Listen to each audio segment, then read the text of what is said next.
Bonjour à toutes et à tous et merci d'être là pour ce troisième épisode de Femmes, l'émission qui parle de la santé et du bien-être des femmes après 40 ans. Dans cette émission, vous retrouverez au cours des épisodes des intervenants de divers horizons, mais qui jouent tous un rôle dans le bien-être des femmes. Tour à tour, médecins, thérapeutes, praticiens, auteurs, qui œuvrent pour faire en sorte que la transition vers la ménopause se passe en douceur. Aujourd'hui, je reçois Oriane Moutabadzi, une femme aux multiples casquettes qui travaille depuis des années aux côtés des femmes qui cherchent de l'écoute, mais aussi qui cherchent à pouvoir se confier sur ce qui leur arrive et ce, en toute confiance. Même si nous n'en sommes qu'au troisième épisode, et je pense que ça va devenir une petite tradition par ici, je vais laisser mon invité se présenter. Alors Oriane, qui es-tu personnellement et professionnellement? Bonjour Audrey, merci pour l'invitation. Alors donc moi je suis une femme de 40 ans tout juste. Je suis la maman de 2 filles donc qui ont presque 14 et 5 ans. Et je suis la compagne aussi d'un musicien qui s'absente, beaucoup et souvent.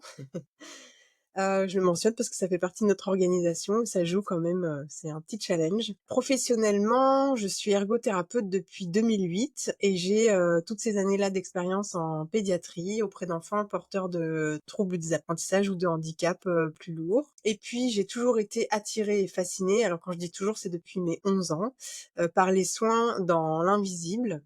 Et c'est un petit peu par hasard, en fait, que j'ai découvert mes dons et mes capacités, finalement sur le tard, puisque c'est seulement à partir de 2018. Et depuis, j'ai fait des formations, pour pouvoir développer mon activité en soins énergétiques, me sentir un peu plus légitime, avoir plus confiance en moi. Et au fil du temps, en fait, j'ai complété cette activité par, des choses qui sont un petit peu annexes, mais liées à ça. Donc je guide, des cercles de femmes, des ateliers collectifs, par exemple de rencontres avec l'animal totem, des bains sonores et je donne également des cours de yin yoga. Globalement, en fait, je dirais que, ce qui m'anime, ce qui me plaît, c'est de pouvoir proposer des outils que chacun ou chacune va pouvoir, réutiliser en autonomie quand le besoin s'en fera ressentir dans sa vie. Voilà. Ok, ça fait effectivement beaucoup de choses. Euh, et donc tu parlais des cercles de femmes. Alors, je rebondis là-dessus parce que moi, c'est quelque chose qui m'a toujours un peu intriguée. J'en ai beaucoup entendu parler.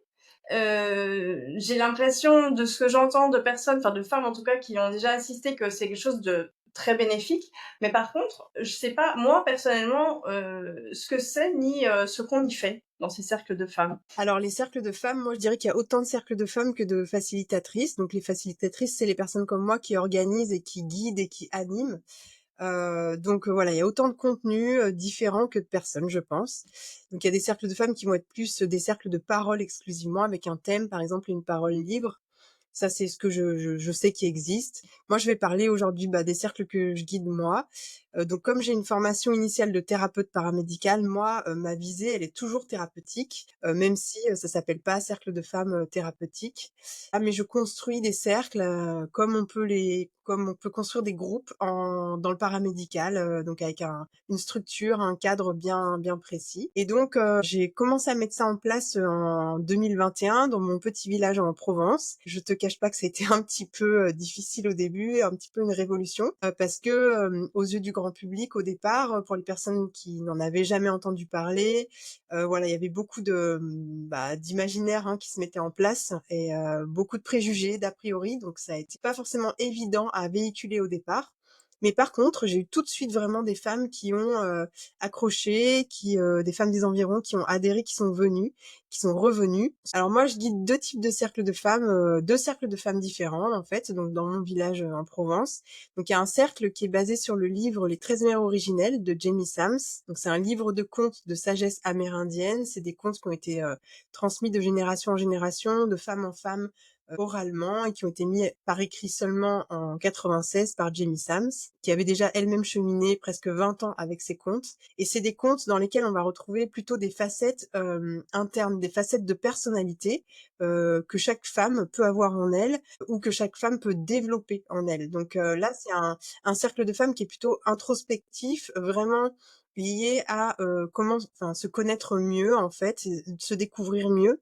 Et dans ce cercle de femmes, on a des temps de rituel, des temps de parole aussi, on a le temps de lecture du conte et moi je propose toujours une activité qui va être vraiment, pour moi à visée thérapeutique, même si l'ensemble du cercle l'est. Voilà et cette activité, ça peut être, autour du yin yoga, autour d'un bain sonore, voilà, ça dépend du conte, ça dépend de l'énergie du groupe et cetera.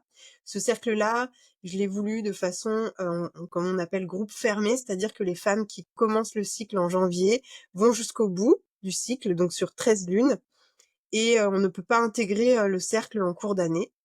Le seul OK. moyen de commencer, c'est d'attendre l'année suivante finalement. Il y a des femmes qui sont là depuis plusieurs années et puis il y a des nouvelles, chaque année et c'est très intéressant et dans ce cercle-là, c'est vraiment l'effet miroir en fait, d'entendre les partages des autres qui font écho à notre propre vécu, d'entendre des mots dans le conte qui vraiment viennent nous toucher, différemment selon les périodes de la vie et cetera.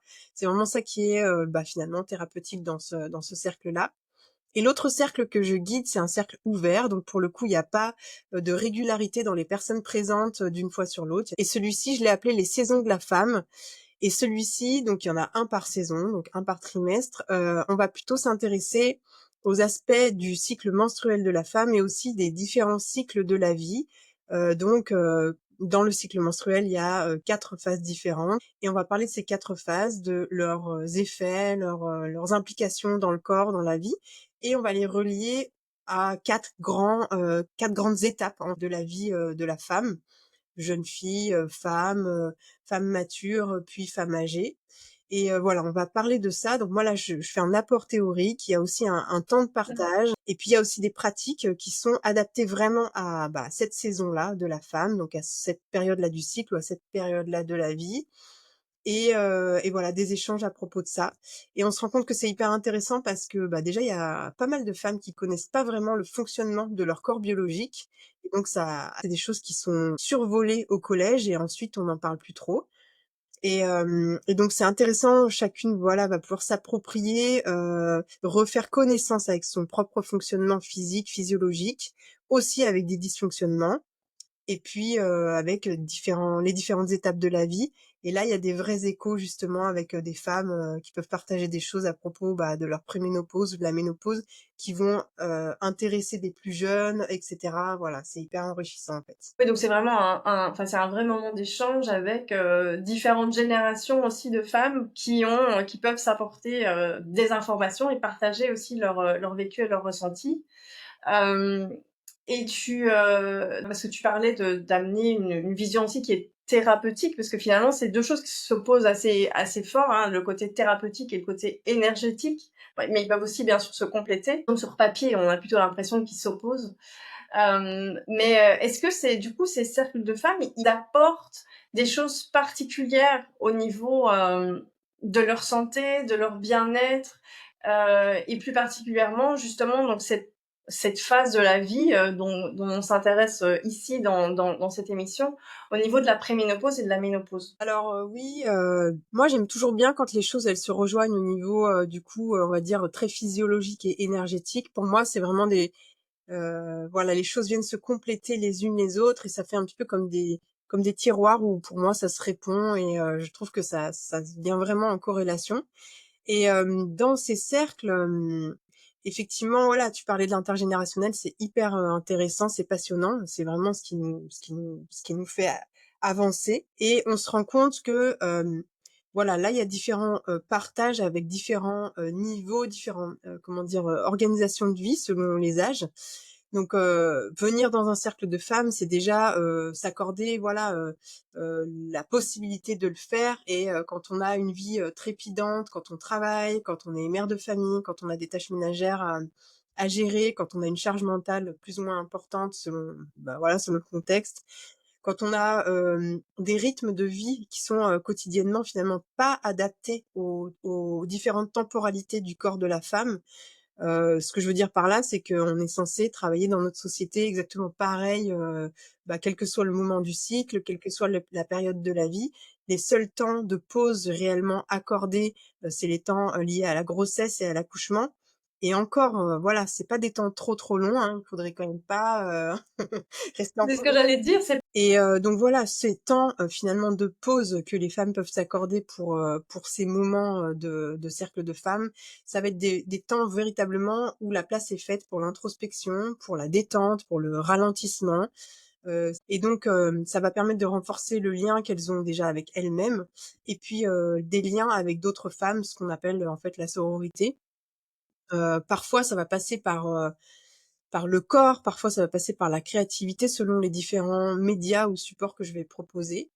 Moi, je trouve que ce lien avec les autres femmes, il joue un rôle très important. C'est là où justement le mot sororité, il prend tout son sens. C'est que c'est pas une sororité, sur le papier, en fait, c'est vraiment là, vécu, donc on est toutes à égalité, quel que soit l'âge, quelle que soit l'expérience, la situation de vie et cetera. Chacune qui peut exprimer des difficultés à un moment donné et c'est des difficultés qu'une autre peut avoir vécues ou vivra peut-être un jour. Donc voilà, c'est vraiment très très intéressant. C'est vraiment des moments où je trouve qu'on est dans l'accueil, le non-jugement. En tout cas, c'est ce que j'essaye de prôner et les femmes, elles vont souvent, repartir chez elles vraiment ressourcées et détendues, parfois en ayant exprimé, des secrets ou des choses qui sont peut-être un peu tabous, qu'elles peuvent pas mmh, exprimer ailleurs et puis parfois des femmes qui vont donner des petits, tips, des petits, remèdes en fait, hein, pour soulager certains maux, c'est vraiment un soutien très important et de pouvoir quand on vit tout cela, l'exprimer, de pouvoir l'entendre quand on l'a pas encore vécu ou quand on l'a déjà vécu, c'est vraiment, ouais, intéressant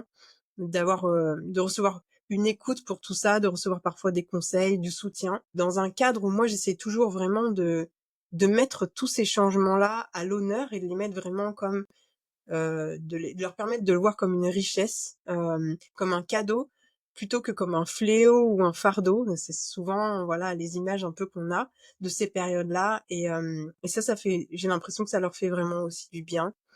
Voilà et puis, bah, c'est toute une démarche un petit peu, philosophique aussi, hein, de ne pas être dans l'invisibilisation des femmes à ce moment-là de leur vie. Enfin, pour moi, c'est hyper important. Je pense que ça permet de changer quand même, de faire évoluer la société, de faire évoluer, les choses. oui, il y a beaucoup de choses qui me touchent dans ce que tu expliques parce que, hem, on a, heu, on a un peu oublié, je pense, dans notre société qu'effectivement, il y a des étapes dans la vie d'une femme, et que ces étapes, ben, on n'est pas toujours prête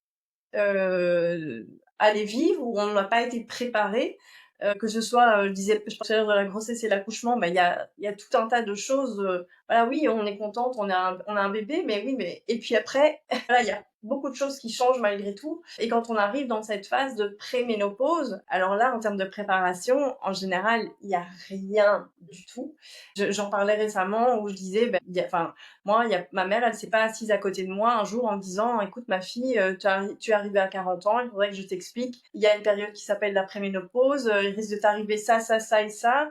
Tu risques de ressentir tel symptôme, voilà, ça va être des fluctuations hormonales et cetera. Il va y avoir, peut-être plein de chamboulements» et c'est vrai qu'on n'est pas du tout préparé à ça, ni physiquement, ni mentalement et encore moins de quelles sont les solutions finalement pour aller pour pour que cette période se passe en douceur. Se retrouver dans un cercle de femmes et pouvoir se confronter et se confier surtout à des personnes qui sont peut-être déjà passées par là ou qui vivent la même chose que nous et de se dire: «Ah oui, en fait, je suis pas en train de devenir complètement folle.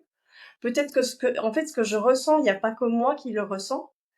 Hem, Ça enlève quand même déjà énormément en termes de charge sur soi ou de culpabilité ou de ces sentiments qui peuvent, être vraiment vraiment lourds à porter et je pense que c'est, enfin, il devrait y en avoir plus en fait des cercles de femmes. On devrait avoir accès à ce genre Mmh. de choses de manière plus facile et peut-être plus importante Mmh. pour, se retrouver. Bah, il y a des dans d'autres sociétés, ça existe, hein. Oui, oui, oui.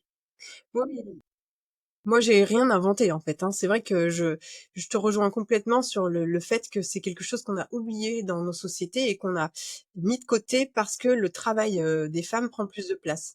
Mais, voilà, dans les cercles que je guide, souvent, il y a un écart d'âge, par exemple, ça va de 30 ans à 70 ans, même 70 plus, quoi, donc, parce que je sais pas exactement l'âge de tout le monde et ça, c'est passionnant parce que vraiment, je me dis: «Bah, en fait, les jeunes filles de 30 ans, les jeunes femmes de 30 ans qui entendent déjà ces récits-là, en fait, elles vont être préparées Ça, c'est pas des choses qu'on aborde en cours et la plupart des femmes n'ont pas quelqu'un de leur famille que ce soit leur mère ou une grand-mère ou qui s'est installé pour leur dire: «Voilà, il va aussi t'arriver ça, en fait».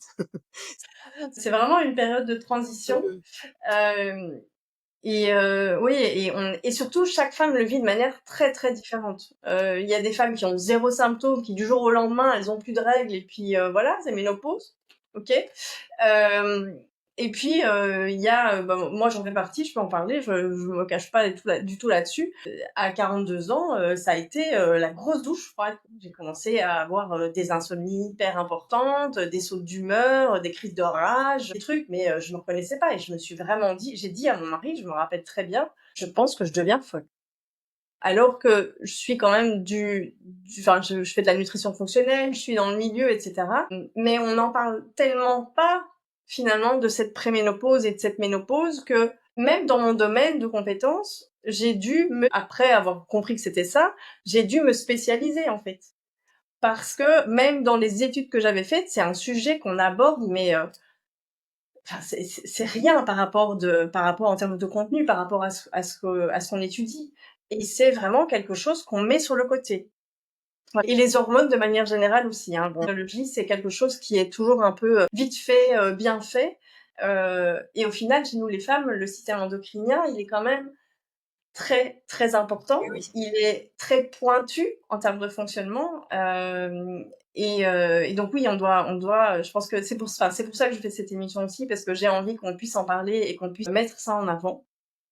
Et d'ailleurs, je voulais te demander, dans les cercles de femmes que tu organises, bon, je ne veux pas rentrer dans des choses trop confidentielles, mais je suis certaine que tu dois avoir des petites anecdotes qui t'ont marqué ou des choses qui t'ont marqué de femmes qui ont partagé des récits, des vécus par rapport à cette période. Est-ce qu'il y en a quelques-unes comme ça qui te reviennent? Alors, il y en a quand même pas mal. Il y a des choses qui sont, très drôles, puis il y a des choses qui le sont un peu moins.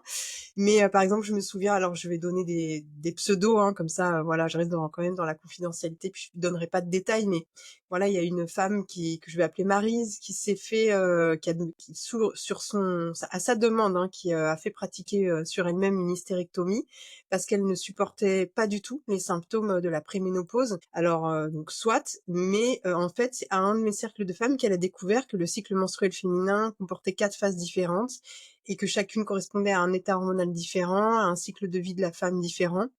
Et donc en fait, ça l'a rendue très triste de se rendre compte qu'il y avait tout un tas de connaissances sur elle-même, qu'elle n'avait jamais eues, qu'elle n'avait pas eues au bon moment et qu'elle n'avait pas eu, assez tôt pour appréhender au mieux les changements dans son corps, durant sa vie. Alors elle était tout de même heureuse de les apprendre, en cercle parce que finalement, elle se disait qu'elle allait pouvoir les transmettre, à sa fille. Donc ça, c'était une belle projection. Mais voilà, ça c'est un petit côté un peu dramatique où on se dit: «Mince là, il s'est passé quelque chose quoi». C'est quand même un peu dommage.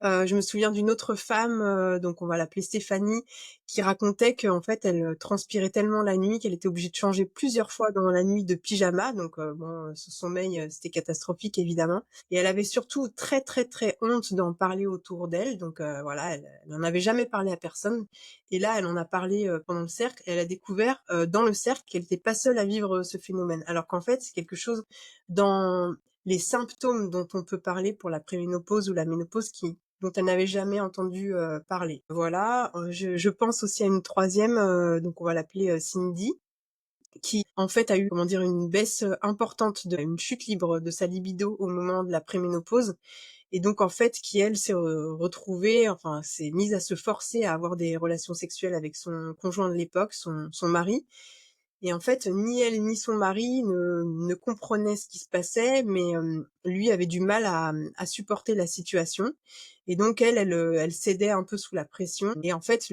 voilà, leur couple, leur mariage n'a pas survécu à cette période-là et ensuite, donc Cindy, elle raconte qu'elle a ensuite plus tard, une fois sa ménopause installée, elle a rencontré une autre personne avec qui la relation est vraiment fabuleuse et en fait, elle s'est rendue compte que passé toutes ces fluctuations hormonales de la préménopause, elle avait en fait un regain de libido, incroyable comme, dans sa jeunesse. Elle était, 1000 fois plus heureuse maintenant, qu'elle vivait vraiment une seconde jeunesse. Donc voilà, ça lui a quand même elle trouve que ça lui a ouvert la porte à autre chose. Elle aurait aimé être informée, au moment de toutes ces fluctuations, que ça allait se stabiliser, voire même que ça pouvait être mieux après. Mais, bon, elle regrette pas parce que de toute façon, comme elle expliquait, si ce mariage n'a pas tenu, c'est qu'il ne devait pas tenir.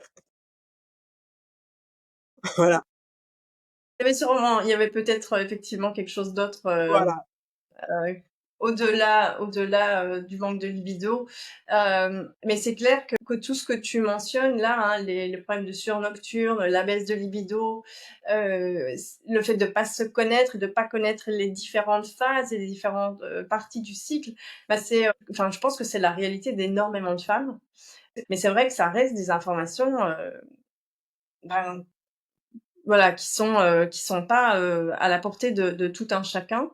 Et alors quand on arrive effectivement aux symptômes de préménopause, ménopause, bon, bah, on en a parlé tout à l'heure, là, on tombe carrément dans le vide, le vide interstellaire où, il y a pas d'information, il y a rien, même, au niveau médical, hein. Il y a très peu de médecins aujourd'hui qui sont formés à la préménopause et à la ménopause, on le sait, enfin, les statistiques sont là. Hem Et c'est pas, en fait, c'est parce que d'une part, les médecins s'y intéressent pas, les femmes sont pas au courant et donc à un moment donné, bah, ça s'emboîte pas et on n'arrive pas à avoir le soutien, nécessaire et puis on nous en parle pas. Donc merci en tout cas pour, ces petites anecdotes. Pour revenir à tes cercles, les cercles de femmes dont on parlait tout à l'heure, dans les pratiques que tu utilises, la voix et le chant. Tu l'abordes comme une pratique introspective et qui accompagne bien cette période de transition de pré-ménopause et de ménopause. Alors là, encore une fois, déjà les cercles de femmes, je savais pas trop ce que c'était, mais alors la voix et le chant que tu utilises, tu pourrais m'en dire plus et me dire justement en quoi ça permet, une pratique introspective? Oui, alors, en fait, je l'aborde de différentes manières. Donc, je vais utiliser des chants et des instruments quand j'accompagne certaines pratiques, comme par exemple, pendant des séquences de yin yoga, pendant des rituels créatifs, pour créer un petit peu une immersion, avec qui va modifier un petit peu l'état de conscience, pour amener dans une forme de méditation un peu plus profonde et être Mmh. vraiment en réceptivité, en introspection, vraiment augmenter la détente, inciter vraiment à juste, lâcher prise, en fait. Ça, pour moi, c'est très bénéfique dans le sens où, voilà, c'est pour favoriser la détente dans toutes ces périodes-là de transition, dans la vie, favoriser comment dire? Le soin à soi-même, et cetera. Tout ce qu'on peut s'apporter de douceur à ce moment-là, puisque à ce moment-là, on est un petit peu malmené parfois par, par ce qui se passe dans notre corps et tout, et puis par ce que nous renvoie la société par rapport à ça. Et puis ensuite, je vais proposer aussi une manière un petit peu plus active dans l'utilisation de la voix et du chant, et donc là, ça va être, souvent, du chant en groupe, de manière, intuitive ou répétitive, comme, chant intuitif ou, chant de mantra, ce qu'on appelle aussi les chants médecine. Et là, j'utilise plutôt ce que je vais appeler, la médecine de la voix, c'est-à-dire que une capacité qu'on a tous de se faire du bien en utilisant notre voix, en la laissant, sortir, en la laissant exprimer un peu plus. Et c'est quelque chose qui existe, en fait, depuis la nuit des temps, qui s'est un petit peu perdu, je pense, dans notre société. Et donc là, je vais proposer des jeux vocaux, je vais proposer du chant intuitif avec parfois le soutien de mes instruments comme, une shruti box ou un tambour, des chants qu'on va apprendre sur le moment. Et dans ces pratiques-là, il y a vraiment, aucune recherche de performance, de technique, c'est vraiment une recherche de bien-être, de laisser aller, vraiment d'expression, libre. Bah, maintenant, je crois qu'il y a des études scientifiques qui l'ont prouvé, hein, que chanter en groupe, c'est vraiment, thérapeutique. La voix, c'est cet instrument de musique avec lequel on est tous finalement, qui nous accompagne de notre premier souffle à notre dernier souffle. C'est une La voix, elle va se modifier au fil du temps, elle va se modifier sous l'effet des hormones, donc au moment de la puberté. Elle va aussi se modifier au moment, de la préménopause et de la ménopause, et donc voilà, je trouve que le se l'approprier, et s'approprier son évolution, c'est aussi quelque chose d'intéressant. Quand on quand on chante, on va respirer différemment, on va modifier notre respiration et on va avoir une respiration un peu plus ample, un peu plus, profonde, Et cette manière de respirer-là, ça va venir masser le nerf vague et le nerf vague, c'est lui qui est, impliqué dans enfin, c'est le principal acteur, on va dire, dans, le l'activation du système nerveux parasympathique et ce système nerveux avec, un gros nom parasympathique, c'est le système nerveux qui est, actif dans les situations de détente, de relaxation. Donc en fait, chanter, ça va vraiment favoriser cet état-là, de relaxation, de détente. Donc moi, c'est tout ça que je vise quand j'incite les femmes à chanter, quand je leur propose des pratiques de chant. En tout cas, je l'espère et je me dis que c'est une pratique qui de toute façon procure du bien-être et donc c'est ça que j'essaye de véhiculer comme cela. Je voulais rebondir sur quelque chose que tu as expliqué tout à l'heure, hein. Tu as parlé un petit peu, justement aussi du système nerveux et le système nerveux parasympathique, c'est le système nerveux dans lequel on se sent bien, dans lequel on a envie de partager, dans lequel on est, relax, mais c'est aussi, heu une partie du système nerveux dans lequel on a parfois, de par, nos vies, en général, mais encore plus en préménopause et en ménopause, c'est un système nerveux dans lequel on a parfois beaucoup de mal à rester. On est beaucoup dans le système nerveux sympathique, hein, qui est celui du mode, combat ou fuite, hem et ça, c'est très en lien aussi avec, ce qui se passe au niveau hormonal. Quand les hormones fluctuent, c'est pas que la progestérone et les œstrogènes qui fluctuent, hein. Il faut pas oublier que, ces hormones font partie de ce qu'on appelle un système endocrinien, donc un système qui comprend énormément d'hormones différentes, et qu'il y a notamment, le cortisol, donc qui est l'hormone du stress, qui peut être très affecté par justement ces fluctuations hormonales de progestérone et d'œstrogènes et qu'on a souvent, on dit souvent, mais moi je le vois quand même beaucoup, des difficultés à rester calme, à rester zen, que le sommeil aussi peut être très, très affecté par les fluctuations hormonales, qu'on peut ressentir cette espèce de brouillard mental, de fatigue constante. Moi, je le disais il y a pas longtemps, j'avais vraiment l'impression d'avoir ma tête dans un nuage gris et de me balader, tu sais, un peu comme dans les dessins animés, Ouais. de me balader avec ce nuage gris partout où j'allais, avoir du mal à, voilà, à penser, à réfléchir. Qu'est-ce que dans tes pratiques tu suggères ou quelles sont les choses qu'on peut faire justement pour calmer ce système nerveux, pour essayer de revenir dans quelque chose de plus calme, d'apaisé, de retrouver une respiration aussi, plus ample et donc de se retrouver plus au calme. Alors, moi, je partage toujours, tout ce qui est, mes pratiques, chouchou. Donc, pour dans ma vie, voilà, j'ai intégré, tout ce qui va être de l'ordre du yoga et du pranayama, depuis 2015 pour des aspects de bien-être et c'est ce ça, j'aime beaucoup transmettre ces choses-là. Alors, là, maintenant, j'enseigne le yin yoga. Donc le yin yoga, c'est un yoga, dans la lenteur vraiment où on maintient les postures longtemps. C'est des postures majoritairement au sol. On cherche l'immobilité, le relâchement musculaire, la détente, le lâcher prise mental, l'introspection et cetera. Mes cours de yin yoga, ils sont souvent accompagnés d'instruments ou de chants, en live pour accentuer tout ça. Je trouve que, voilà, ça permet d'entretenir une bonne relation avec son corps parce qu'on est dans la conscience, dans les ressentis corporels. On n'est pas dans une agitation, on est vraiment quelque chose dans le calme qui permet vraiment d'être au plus proche de ses ressentis. Et voilà, mes élèves, le disent au bout de quelques séances de cours, même espacés. En fait, c'est, cette façon-là de s'inscrire dans la lenteur, dans le calme, dans la douceur envers soi-même, chercher le confort dans la posture. Ils arrivent à, retranscrire ces bienfaits-là, ces bénéfices-là dans leur vie quotidienne. Donc, ne pas, être toujours en force, toujours en réactivité, toujours en agitation maximale et cetera. C'est juste que je pense qu'on a vraiment besoin justement dans des périodes où on a plus de mal à réguler, le stress, et notre système nerveux, on a vraiment besoin de contrebalancer en en étant rigoureux sur, instaurer ce genre de pratique douce pour permettre à notre corps, à tout notre être de basculer plus rapidement, dans ce système nerveux parasympathique pour, retrouver plus vite le chemin, en fait. C'est un petit peu comme, si on débroussaillait toujours le même chemin pour dire: «OK, c'est par ici, tu peux y aller, vas-y». Voilà, je le vois un peu comme ça. Je trouve que c'est une pratique qui est magnifique qui, comme tu l'as dit, allie le côté souplesse, mais qui demande aussi de respirer dans l'inconfort, parce que parfois les positions elles sont pas douloureuses, mais elles sont inconfortables. Et à ce moment-là, moi, parce que j'en parle souvent en consultation de ces pratiques-là, parce que j'adore, et j'explique à mes patientes, à ce moment-là, t'as deux solutions. Soit tu dis, oh, merde, non, c'est trop dur, j'arrête, etc. Donc tu restes finalement dans ton système sympathique. Soit à un moment donné, je pense qu'il y a un déclic qui se fait et on se dit même si c'est dur, ok, je vais respirer, je vais me calmer.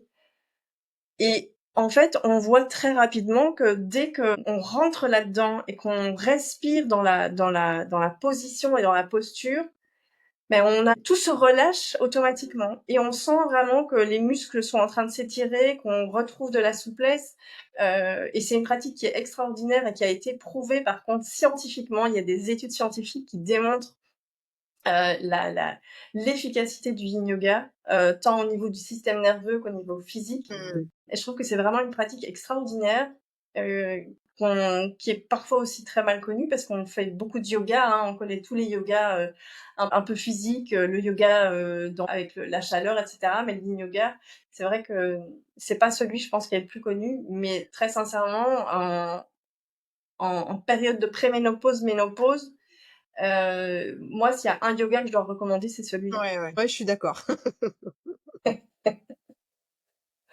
Et puis voilà, effectivement, tu parlais de la respiration et en yin yoga, ça a une place importante. Tous les pranayamas, justement liés à tous ces apports traditionnels du yoga. Donc il y a différents types de pranayama et on peut en mettre en place certains dans des postures justement quand c'est inconfortable. Et je trouve que c'est vraiment aussi une belle métaphore finalement de la vie, c'est qu'il y a des moments de la vie, comme au moment de la préménopause où ça change, c'est inconfortable, mais qu'est-ce qu'on peut faire nous? Sur quoi on peut agir? Et ça, on peut agir. On peut agir sur notre respiration, on peut agir sur mettre en place des pratiques douces dans notre quotidien, etc. Et pour traverser, ça veut pas dire que ça va annuler ce qui se passe, mais peut-être que ça va nous permettre de traverser cette période-là avec un peu plus de douceur, avec un peu plus de contact avec nos ressentis qui seront un peu moins subis peut-être. Et si on est un peu plus doux avec nous-mêmes, forcément, ça attire un peu plus de douceur de l'extérieur aussi avec nous-mêmes. Et je pense, voilà, c'est des choses qui sont intéressantes quand même à mettre en place, à apprendre en fait. Oui, complètement.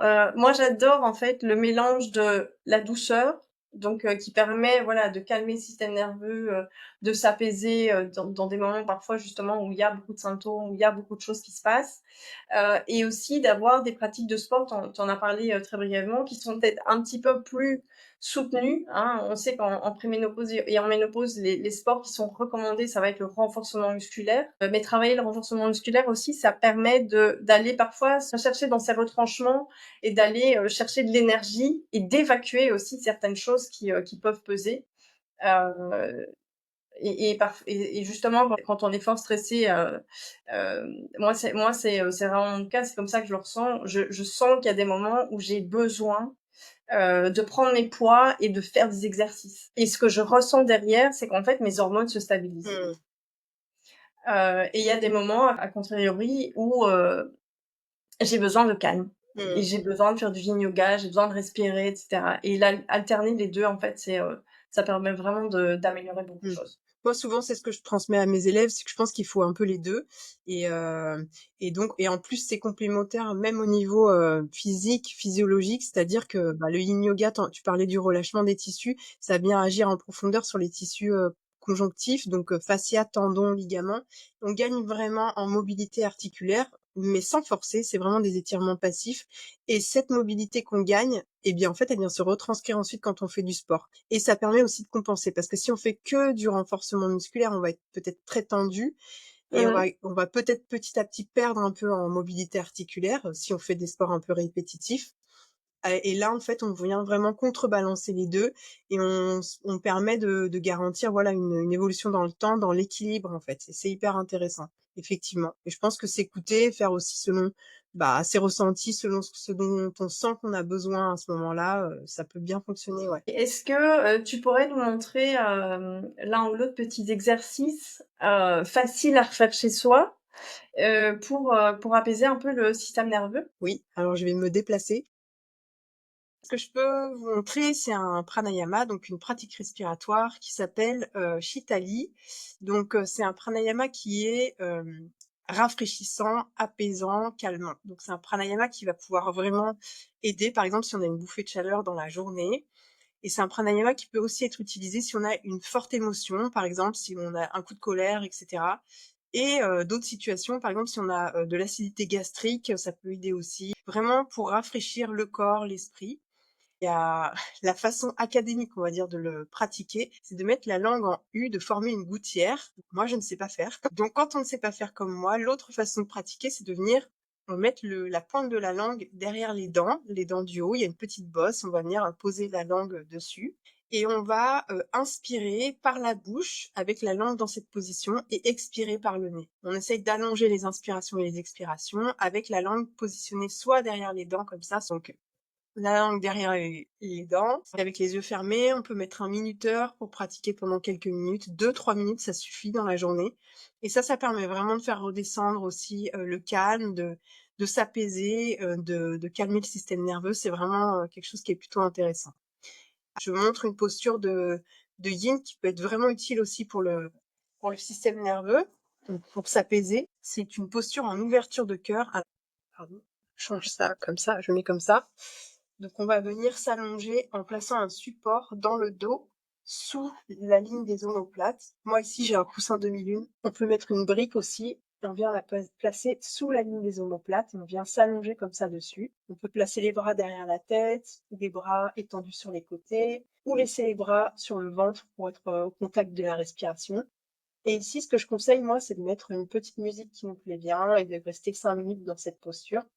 Là, par exemple, à pratiquer en fin de journée, même dans le lit, avant de dormir, c'est vraiment quelque chose de fabuleux pour s'apaiser, en fait, avant de dormir, hop, et pour retrouver un sommeil agréable, réparateur. Excellent. Excellent. Et puis c'est facile à faire. Je veux dire, la respiration, ça c'est pratique parce que on l'emporte avec soi. On Exactement. peut la faire n'importe où, au bureau, dans la rue, en conduisant. Enfin, et l'autre aussi, elle est, comme tu dis, le soir avant d'aller dormir ou vous rentrez du travail, ben vous allongez 5 minutes dans votre chambre ou sur un tapis de yoga. Voilà. Ça permet, voilà, de retrouver un certain calme et un apaisement, parfois après des journées qui peuvent être très denses. OK. Merci Oriane pour ça. Alors, est-ce que tu pourrais, nous parler un petit peu de tes actualités, de ce qu'il y a en cours? Hem et pour information, je mettrai bien sûr toutes les coordonnées, d'Oriane dans les, commentaires de l'émission. Donc vous allez retrouver son site web, ses actualités, ses infos. Donc voilà, tout est là. Mais en attendant, est-ce qu'il y a des choses en cours, pour l'instant qui peuvent être intéressantes? Alors, les 2 prochaines actualités, pour lesquelles on peut déjà s'inscrire, c'est, donc j'organise une retraite, autour du yin yoga qui s'appelle Éveil des sens à Correns, fin mai, début juin. Il reste des places pour celle-là, donc en Provence, avec cuisine, végétarienne et cetera, dans un cadre superbe, dans la nature. Puis, donc il y aura d'autres dates en septembre et en octobre aussi, si jamais, la date fin mai, début juin ne vous convient pas. Je vais donner une formation, voix médecine à Toulouse, donc ça c'est du 19 au 22 juin. C'est organisé avec le centre de formation Sattva Yoga. L'idée c'est d'appréhender le pouvoir guérisseur de la voix, de se l'approprier, de pouvoir l'utiliser, voir à quel point elle peut nous aider à prendre soin de nous-mêmes et éventuellement des autres. Ensuite, en ce qui concerne les cercles de femmes, donc j'ai le cercle des saisons de la femme une fois par trimestre pour lequel on peut s'inscrire à tout moment. Pour le prochain, ce sera donc au mois de juin. Et le cercle des 13 mères originelles, ici on pourra s'inscrire seulement à partir de novembre 2025 pour l'année 2026. Et puis j'ai mes cours de yin yoga réguliers à Brignoles et à Cotignac pour l'instant. Et voilà.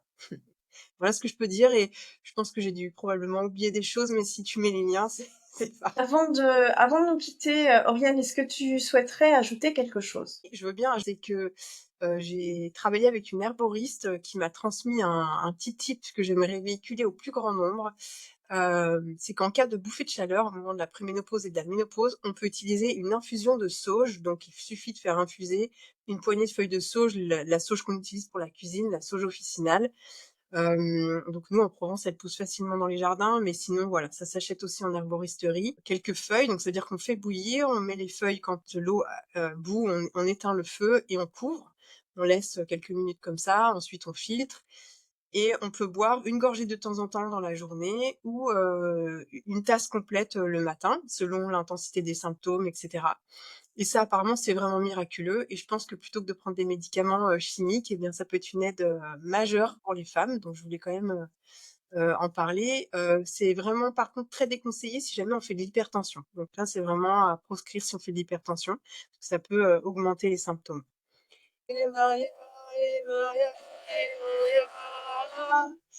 En tout cas, un tout grand merci, Oriane, pour ce beau moment de partage.